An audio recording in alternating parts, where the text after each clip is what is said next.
Hello, everyone. My name is Dr. Sam Hirst, and I'm a teaching fellow at Liverpool University. You can find me online on Twitter at romgothsam, or you can find me through my website, romancingthegothic.com, which has free classes, talks, author interviews, and all sorts of other materials to do with everything Gothic, horror, or romance. Today I'm going to be talking to you about Georgette Heyer, and more particularly her legacy. And I've called the talk These Old Shades for a couple of different reasons. The first is that this was one of Heyer's first really best-selling novels. But second, I've gone a little bit meta, if I'm honest. The novel These Old Shades was the second in a series of 3 interconnected books. Now, this wasn't a series or a serial as we might usually think of it, but The Black Moth, which was her first novel, had in it an incredibly charismatic villain. And in These Old Shades, she took that character and a number of other characters, changed their names, changed some of their circumstances, and recreated a different story around them. And that charismatic villain became the sort of anti-hero, the romantic anti-hero of the novel. The title These Old Shades referred to that fact, that these characters, their shades and shadows, were reflected in this new novel. Now, I've used the title for my talk because what I'm wanting to talk about is the way that the shades and shadows of Georgette Heyer have continued to influence the romance as a genre, particularly the historical romance, and more particularly the Regency romance. I think that many of you will probably have heard of or be aware of Heyer. Many of you will probably have read her. She's incredibly popular, and many of us will have grown up reading Heyer. Not everybody, certainly, but she continues to be a writer who is recommended through families and widely read. I certainly read almost all of her novels as a teenager. Now, she was working in sort of from the 20s onwards, born in 1902, died in 1974, and she's often been referred to as the Queen of Regency Romance. You can see in the book there to one side that this was even part of sort of the publishing strategy at times. She was one of the first, if not the first writer of the Regency romance, and really intrinsically directed how the Regency romance developed. She was a prolific writer, writing 55 novels. 4 of those were modern novels set contemporary to when she was writing. They were part of her early work, and she took them out of publication. It's only recently that sort of a wider audience has had the ability to interact with them, but they're still very little read. She also wrote a number of historical novels, many of which are not that popular. My particular favourite, and the one I recommend, is The Great Rocks Heist, set in the court of Charles II, so the Restoration Court. It's about spies, and nobody will convince me that it's not a tragic queer love story. There's also the detective novels, but most famously, of course, her 32 historical romances. Now, written for a wide number of centuries, from the 16th to the 19th century, but she's most famous for her Regency romances, also her Georgian romances, and there's a number of Victorian romances as well. She also wrote short stories, at least 26, although people are still finding and looking for Georgette Heyer tales in sort of contemporary journals and magazines of the day. Now, Georgette Heyer is a little bit of an anomaly for a popular fiction writer for the period, and particularly a popular romance fiction writer for women. It tends to be that a lot of these writers disappear from public view and their names become erased. But Georgette Heyer continues to this day to be well known and have a significant influence on the romance genre. In 2015, she was given a blue plaque with English heritage, noting the house where she was born. This was a campaign that was widely supported, including by famous figures like Stephen Fry. Just last year, there was a BBC radio drama collection made of a number of her different novels. Now, she hasn't really made it to film. Certainly, there haven't been any modern productions, although there are continual campaigns for there to be, and also continual rumours. There was one film made in English, which was the 1950 version of her novel, The Reluctant Widow, which she hated deeply, and which is, by most accounts, really quite a terrible film. You can find it online if you look for it. I don't really recommend it, though. In her lifetime, she was a bestseller, and her works continue to sell well today and have been continually in print since their publication, the vast majority of them. Today in England, they're mostly sold by Arrow Books, but I'm not quite sure what the situation is in America.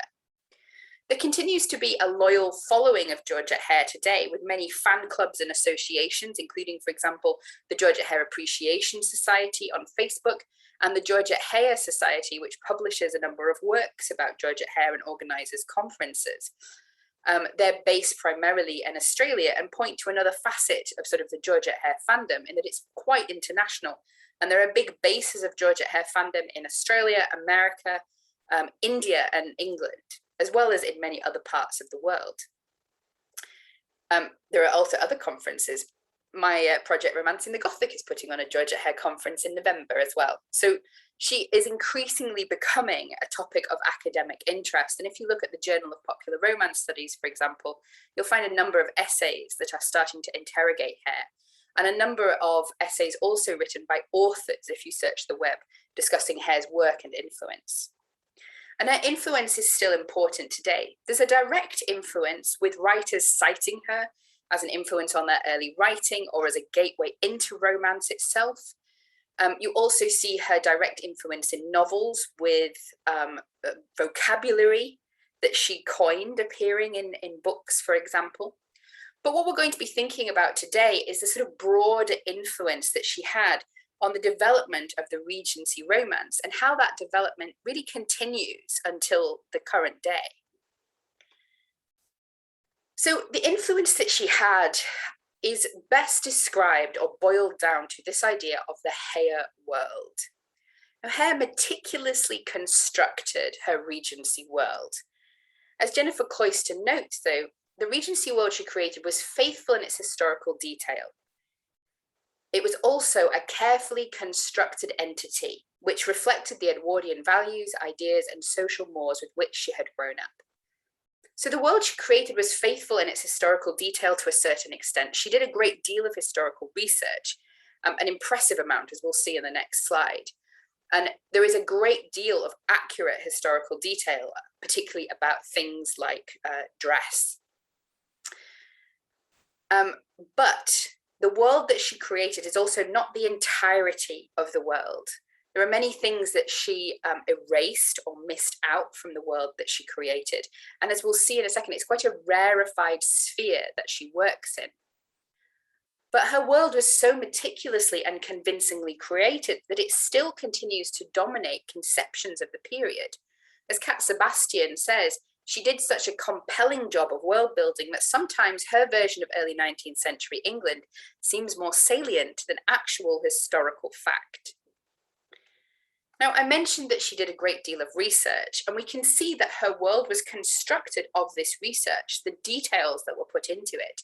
She had over 2,000 volumes in her personal library, and also did a great deal of extra research using facilities like the British Library.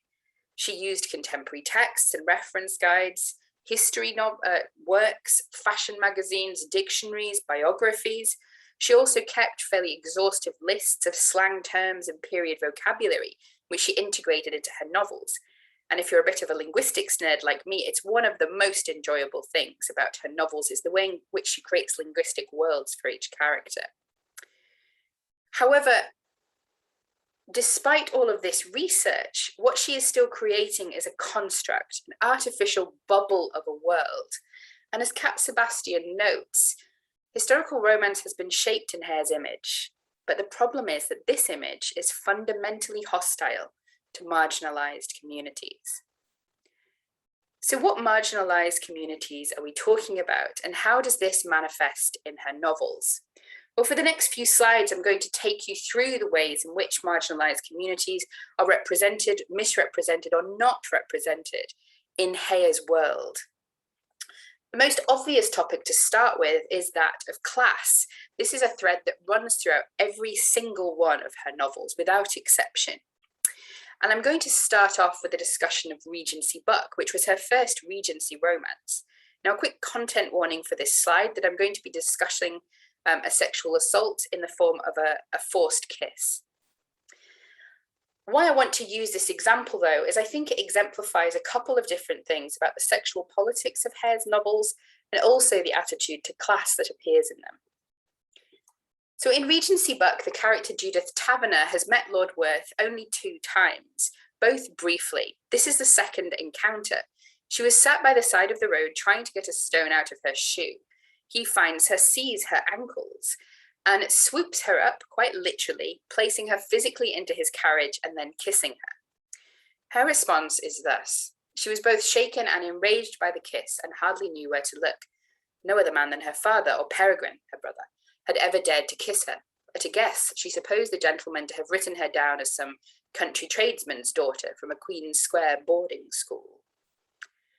Now, what's particularly noticeable here is that although the kiss is critiqued, it's critiqued because of who she is, not because of the action itself. It's indefensible because she is a gentlewoman. But if this had happened to a country tradesman's daughter, a servant, or anybody from the lower classes, it would have been both understandable and, by implication, acceptable. This idea of the working and lower classes, and even the middle classes within Heyer's novels, as essentially different, not fully human in the same way, or certainly not having the same value or worth, is a recurrent feature of her novels. The fact that working class women, for example, do not have to be treated with respect is something that recurs incredibly frequently as a justification for, among other things, sexual assault. In one of her novels, the heroine has to literally shoot the male protagonist to stop him from sexually assaulting her. And this is depicted as being a crime because of her social station, not because she was simply a woman who said no. Now, this attitude to class and this idea of the working, lower, and even middle classes as essentially different and lesser than is repeated throughout her works through a number of different tropes. And we find lower class and working class characters frequently portrayed only in relation to one of these tropes. So we have, for example, the faithful servant, often depicted positively as characters, but they're defined almost entirely in relation to their master or mistress. Their lives are dedicated to service, their care is dedicated to their master or mistress, and they rarely are shown to have any life outside of that relationship. You have a lot of grooms that this applies to, and also valets. So there is no sort of autonomous or internal life to many of these characters, and their concerns, relationships, and sufferings are rarely a sort of point of interest unless those are used to further characterize the aristocratic protagonists. So, for example, if the heroine says, "Oh, you really should notice that your groom has a cold," this is something that happens in a couple of novels. But what it's used to do is not really to engage with the plight of the groom, but rather to show the heroine's greater humanity. Working class people are also frequently portrayed as villains. Now, there's a lot of aristocratic, very dashing villains in Georgette Heyer's work. All of the sort of lower class characters that appear are quite often either very servile or very criminal. So there's footpads, highwaymen, robbers, cut purses, pickpockets, people engaged in bribery, murder, forgery, all sorts of different crimes, and they appear sort of throughout these novels. And of course, the only people who ever get punished in any of these novels are these working class characters. Aristocrats who commit crimes, that's hushed up and pushed under the carpet to a great extent. It's the working class characters who go to jail, are hung, etc. You also have, of course, the thrall, the minion character of the working class, the sort of stupid, burly, incapable, hired henchmen of some of the sort of more aristocratic villains. Another sort of positive portrayal, somewhat positive portrayal of working class characters is the urchin that appears in a number of novels, like, for example, Arabella, or indeed in Regency Buck in the form of the tiger, Henry. Now, the urchin is a working class character who is rescued, usually by the upper class protagonists. But although there is this motif of rescue, motif of their worth, they're also shown continually as being fundamentally different.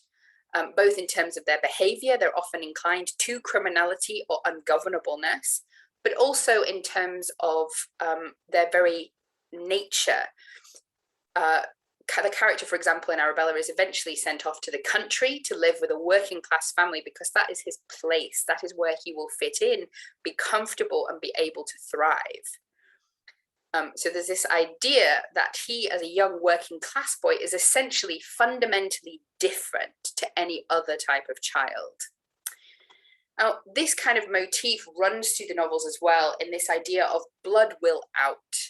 The idea that people are inherently aristocratic or working class, inherently noble. Now, this appears most strongly in These Old Shades, in fact, where there is a baby swap, because a French aristocratic couple have a young daughter, but she can't inherit the estates, so she is swapped out with the son of a local farming family. Now, the son of the local farming family, despite all the advantages of his education and social class, turns out to be a clod-hopping oaf of a man who's only really interested in sheep, cattle, and other farming accoutrements. In contrast, the female daughter of the aristocratic couple is raised by villains, is raised in poverty and in an abusive household, but maintains and continues to manifest an inherent nobility. Now, that's perhaps the most obvious example, but that idea of inherent nobility and the ability to tell who is aristocratic, who is worthy, runs throughout all of her work as well. In Georgette Heyer's novels, we have a fairly rarefied sphere occurring. The main protagonists are almost exclusively from the upper and occasionally gentry classes. We do have a couple of sort of main middle class characters, but they form the butt of many of the jokes of the texts. The key exception, in part, is a novel called The Civil Contract, where both the female protagonist and her father are shown to be middle class. But as I've said, they come up to be the butt of many jokes within the novel. What we also find in this rarefied sphere is a sort of distance from the contemporary politics and realities of the period. This is a world of balls and flirtations with very little that's interrupting that. Although there are some references to historical circumstances, such as the Napoleonic War and some of its consequences, such as unemployed soldiers, connected issues like the Corn Laws, for example. Although these issues are sometimes mentioned in her works, they don't really form part of the tapestry of the world that she creates, this world of balls and privilege. Many things are essentially missing from that world, from our understanding of it, from the feel of it. And these things remain largely missing from Regency romance today. There's things like the working class activism, which was on the rise in the period, with people such as the Luddites or frame breakers responding to industrialization by violent action, breaking into factories and destroying machines. The abolitionary debates, which were still ongoing in the early 19th century, in regard both to the slave trade and enslavement more broadly, are almost entirely absent from her novels, including the working class activism engaged with them, such as the sugar bans. Emancipation, not in relation to the enslaved here, but in relation to religion, is also something that doesn't appear in her page. Up until 1828, in regard to dissenters, and 1829, in regard to Catholics, discrimination was legalized against different religious groups, including sort of laws which banned them from holding certain positions, being able to graduate from Oxford and Cambridge, etc. Again, that atmosphere of debate and change as a society completely absent from Heyer's work, as is the idea of dissent and the religious currents of the period, which were increasingly sort of volatile and changing the face of society with the rise, for example, of Methodism and of Unitarianism.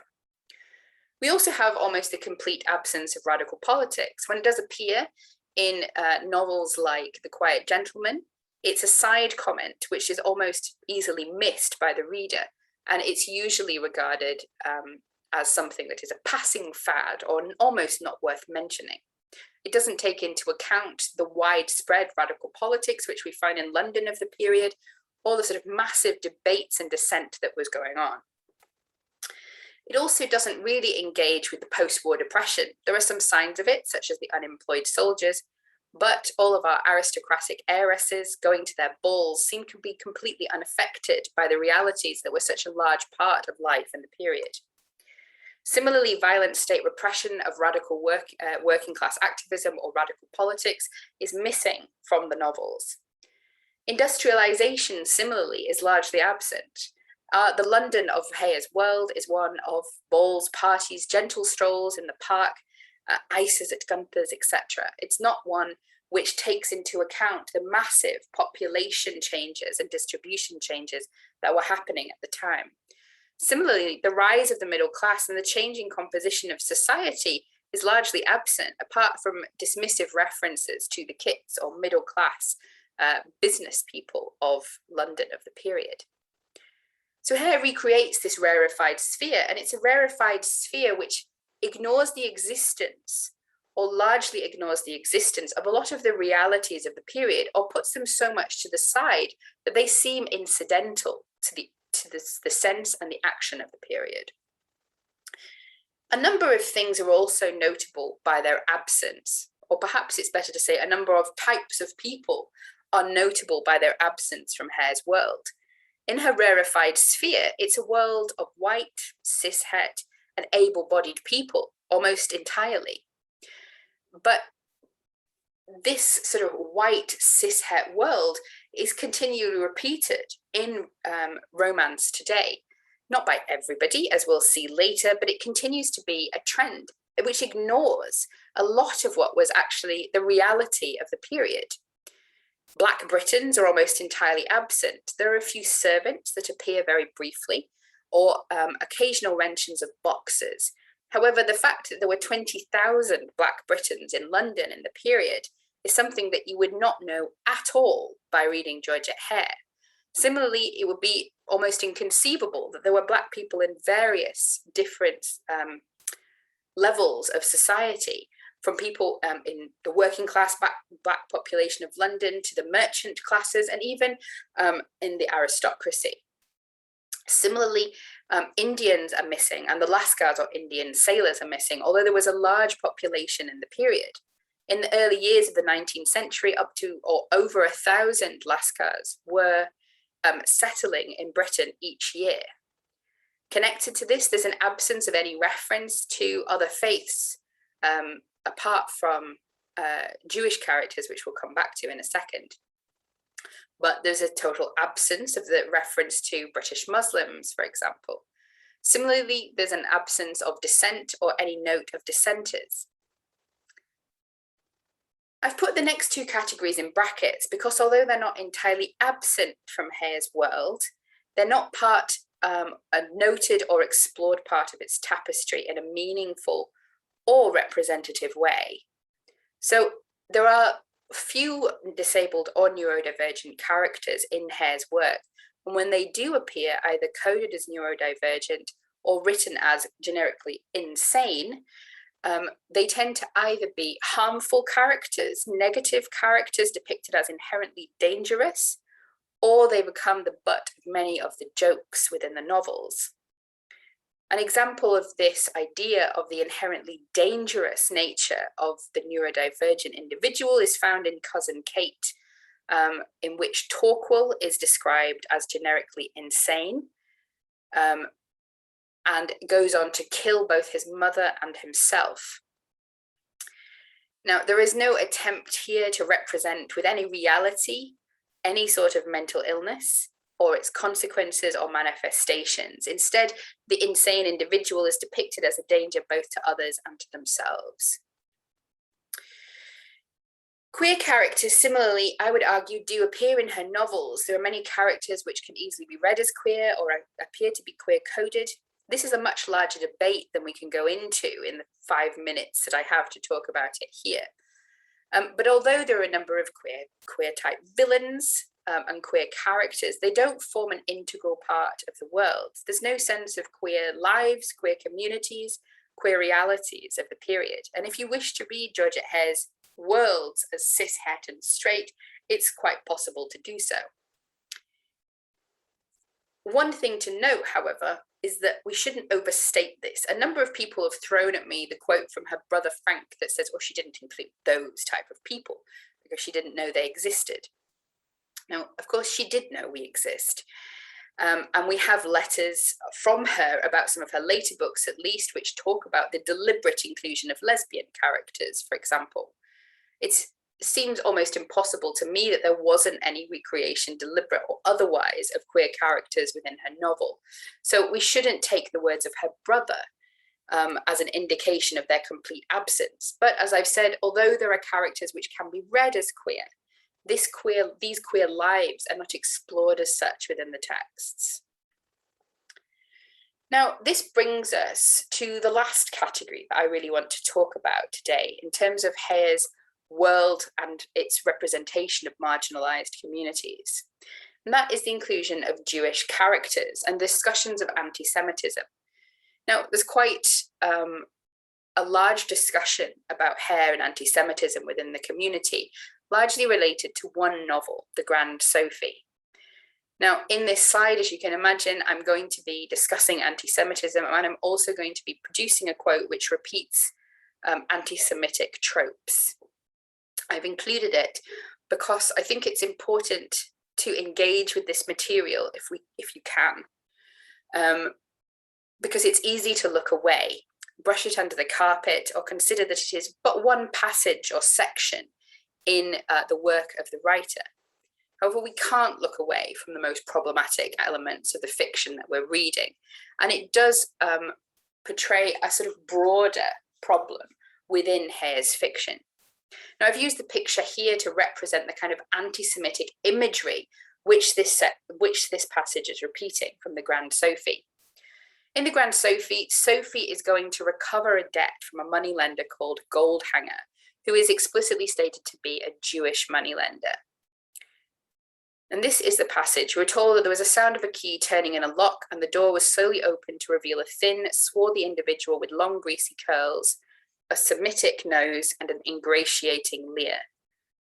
He was dressed in a suit of rusty black, and nothing about him suggested sufficient affluence to lend as much as 500 pence to anyone. His hooded eyes rapidly took in every detail of Sophie's appearance, from the curled feathers in her high-crowned hat to the neat kid boots upon her feet. Now, I don't think I have to point out here the use of very clear anti-Semitic imagery in the physical depiction of the character.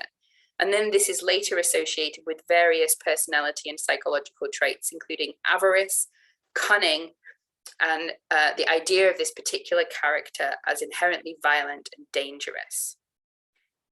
Now, this imagery and this depiction of the character quite clearly replicates anti-Semitic tropes which date back hundreds of years, but also date back to a much more recent period. Oftentimes, you'll find that Georgette Heyer is discussed, and these issues are excused or worked around by reference to her being a woman of her time. But let's look at what that time was.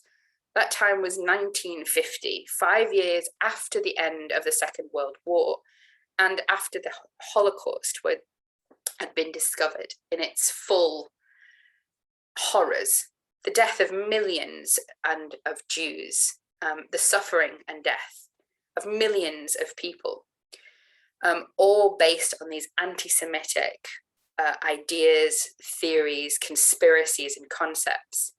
The fact that her depiction of a Jewish moneylender of the period reflects very closely the Nazi propaganda, both visual and rhetorical, is something which needs to be both declaimed and confronted in reading Heyer's work.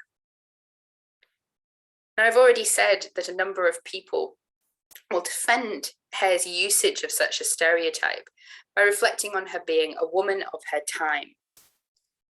But to what extent is any such comment an excuse? Well, I put to you, it's never an excuse. To some extent, this argument is a reality. She was a woman of her time, and we're all writing from different periods and different historical and social moments. Certain prejudices, biases, and phobias, indeed, were more prevalent in her time of writing. Anti-Black rhetoric, racism, homophobia, anti-Semitism were perhaps more frequently found, as was classism. However, they were far from universally found. And Georgette Heyer, particularly in relation to topics like class, represents an older period, which is really quite out of keeping with what we're finding more broadly in the 60s and 70s, which is when she was writing her last novels. So the idea that somebody being a woman of her time is an excuse for the repetition of anti-Black, anti-Semitic, homophobic rhetoric, images or ideas, it's not an acceptable excuse. But I also wanted to bring out another example today, because I want to compare Georgette Heyer to a writer who was writing in the period which Georgette Heyer writes about. The writer is Maria Edgeworth, and I'm not trying to hold her up in any sense as a paragon. There are a number of sort of problematic betrayals in a number of her works, and also in her life and practice. We see issues particularly regarded to clash and anti-Irish or anti-Irish peasantry or anti-Catholic sort of actions. Despite her official support of the peasantry in her area. She, for example, penalised those who didn't vote alongside her, according to her Tory desires. However, I think she's an interesting example of what people were writing at the period and how they responded to criticism such as that we're levelling against Georgette Heyer right now. So first of all, I'll draw your attention to Belinda, written in 1801. And this novel features an interracial couple, a Black man and a white farm girl. Now, that scene was deleted from some later publications by the publishers, but it appeared in 1801. So to say that Maria Edgeworth's worlds and recreations in her novel were more diverse than Heyer should, I think, give us a clue that it's not an excuse to say that Heyer was a woman of her time when she recreated her Regency world without any Black people really in it. Another interesting sort of example from the work of Maria Edgeworth is her response to critiques of her anti-Semitism. So after writing The Absentee, which had a Jewish villain, she received a letter from an American Jew called Rachel Mordecai. Rachel Mordecai said that she was a fan of Edgeworth's work, particularly her writing on education, but then went on to criticize her depiction of Jewish characters, saying, how can it be that she, who on all other subjects shows such justice and liberality, would on one alone appear biased by prejudice, should even instill the prejudice into the minds of youth? Now, Maria Edgeworth's response to this critique was to write the novel in 1817 called Harrington. This was a novel which she wrote as an apology to Jewish readers, featuring a leading Jewish character and another main character who was a converted anti-Semite. Although the novel is not unproblematic, I think it's interesting to look at it here as an example from the period that Heyer is writing about, of how writers and citizens in that period were responding to charges of, for example, anti-Semitism. If you have a writer from 1817 writing a book which responds to those critiques and moves deliberately away from anti-Semitism, and you're trying to use the situation of the time as an excuse for what Heyer is writing, it quite clearly doesn't work to use that as an excuse. If a writer 150 years ago could confront her own biases and prejudices and try to write against them, there's no excuse for a writer in the 1950s to reproduce the worst of those stereotypes. Now, having said that, I'm not trying to convince anybody to hate or not to read Heyer. Many of her books are still deeply enjoyable to me. They're funny, they're witty, they include a cast of memorable characters, and there are some really, truly excellently constructed novels going on there. Many of them are a joy to read. However, we can't fail to confront and critique Heyer's work and her novels. And I think most importantly, we have to be thinking about Heyer's legacy and how it impacts writing on the Regency romance or in the Regency romance today. There's certainly no excuse to recreate Heyer's world with all of its prejudices and biases intact in our own Regency romance fiction. So is Heyer a model for our time? Well, no, she shouldn't be. If we're talking about the level of writing craft or linguistic playfulness, then certainly, yes. But if we're talking about the world that she constructed, then no. We need to be moving beyond it, towards the historical realities of the period that she simply elided from her novels. Away as well from the way in which marginalized communities are portrayed, marginalized, or dismissed within her work. What I thought I'd end on is a little bit more of a positive note, because there are many, many writers, of course, who are confronting these things today. And I thought I would end with a couple of examples. I know you'll be reading some of these writers as part of your course, but just a couple of my favorites and the ways in which they are deconstructing or confronting Heyer's world. Zen Cho and Vanessa Riley both write novels which include characters of color and books which incorporate a broader view of the British Empire and its impact on Britain. In the case of Zen Cho, her characters are from Indonesia, or Indonesian characters. And in Vanessa Riley's novel, she has Black characters. Cat Sebastian is writing queer romance that features a variety of different gender and sexual identities. Similarly, KJ Charles, who you'll be reading, I know. Olivia Waite also includes sapphic romances, which focus on areas of the history during the period which are rarely present in Heyer's novels. The care and feeding of waspish widows, looks at various political incidents from the period, is interested in the rise of beekeeping, also looks at the profession of publishing in the period, provides a much larger overview of different classes of society and how they interact with each other. Rose Lerner's books often incorporate characters from different classes, also Jewish characters. Lily Among Thorns is a particularly interesting read because it focuses on main characters from different worlds, including the demimonde. The main difference that we find in these books is that they include characters which might appear right in the margins of Heyer's works, but here they're put center stage. Their lives, subjectivities, and personalities are put at the forefront of the novels. And these books seek to move beyond the confines of Heyer's world and everybody that it dismisses. So hopefully this talk has been an encouragement to go and find more books, to read critically when you're engaging with Regency romance, even old favorites like Heyer. And I've popped this reading list on here as an example of some of the resources that there are about Heyer and about the topics that we've talked about. Hopefully you'll find these sources interesting, and I wish you luck in the rest of your studies.